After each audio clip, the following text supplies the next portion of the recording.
est partie. Cette femme nous a aimés tous.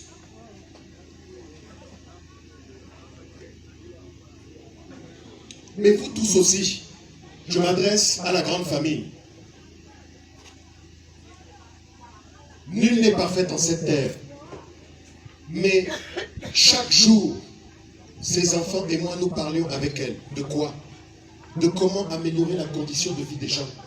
Ce n'était rien d'autre. Et le visage de la vérité n'a pas peur d'affronter celui du mensonge. C'est une période de deuil, de recueillement, mais nous ne sommes que de passage sur cette terre. Quel est le temps qui nous reste à vivre? Celui qui sait n'a qu'à lever le doigt. Et certains ne sont pas venus pour accompagner d'autres.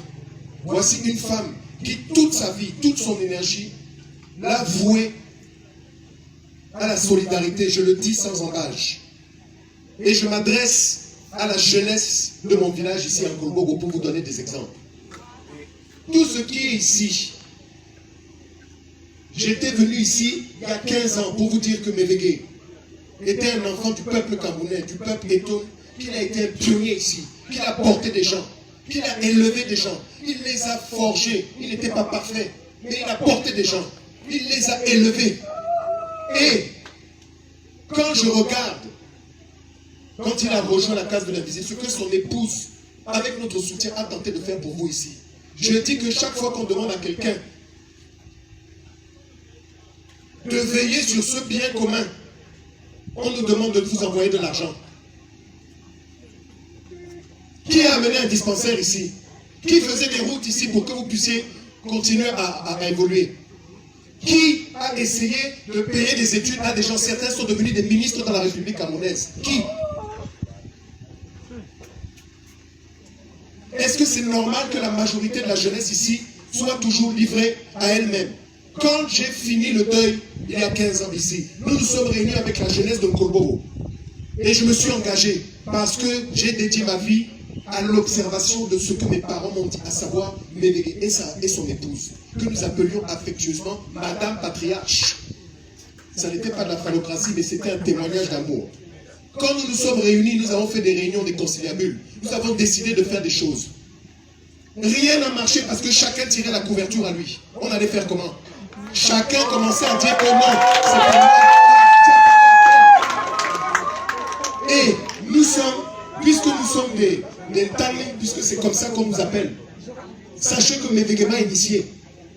Il me parlait tous les jours. Je l'appelais 10 fois par jour, même si j'étais en France. Et je ne comprends pas que tout ce qui est ici, c'est à vous. Et que nous n'ayons pas été capables de perpétuer, elle se battait seule, combattue par certains membres de sa famille, dont certains ne sont même pas venus ici à ce deuil. Je le dis, allez dire. Ici, le message que j'amène, c'est un message non pas de colère, mais de responsabilisation. On ne peut pas aller dans des prêches et pratiquer le contraire. Practice what you preach. Vous allez tous les jours dans des églises où vous invoquez nos ancêtres, ou parce que nous sommes dans l'œcuménisme. Mais que faites-vous de vos vies?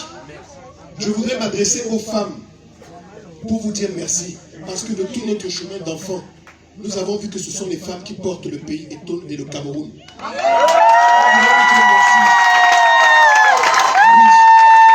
je vais vous dire pourquoi. Je vais vous dire pourquoi. Quand Mévégué est décédé, je me suis désisté sur la succession pour donner à cette femme le titre de la légitimité de notre succession. Pourquoi? Parce que les femmes sont marginalisées dans nos familles. Pourquoi nous faisons ça? Donc je ne vais pas m'étaler. Je voulais juste vous dire que le sens de sa vie, elle n'était pas parfaite. Chaque fois qu'elle nous sollicitait pour des pèlerinages, nous nous engagions à l'accompagner. Mais les œuvres, c'était pour faire du bien. Ce n'était même pas pour elle. Moi, je suis par exemple quelqu'un de très dématérialisé. Vous seriez très surpris. Donc, je vous invite simplement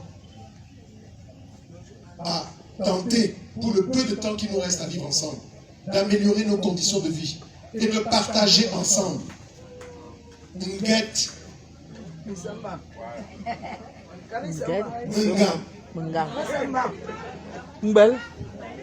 Tout ça, c'est pas bon. Essayons de partager la solidarité, l'amour, la fraternité et l'entraide. Je salue toutes les mamans qui sont là, de ces collectivités de femmes. Elles ne parlaient que de vous tous les jours. Elles cotisaient pour ses petits-enfants. Je parle ici de ses petits-enfants, de ses enfants. Sachez que nous sommes d'ici. Qu'est-ce qui nous obligeait à venir ici si on n'était pas attachés ici? Et je demande à ces deux filles de venir me rejoindre. Nkolo, Nkoussa, Zouran, venez. Qu'on les voit.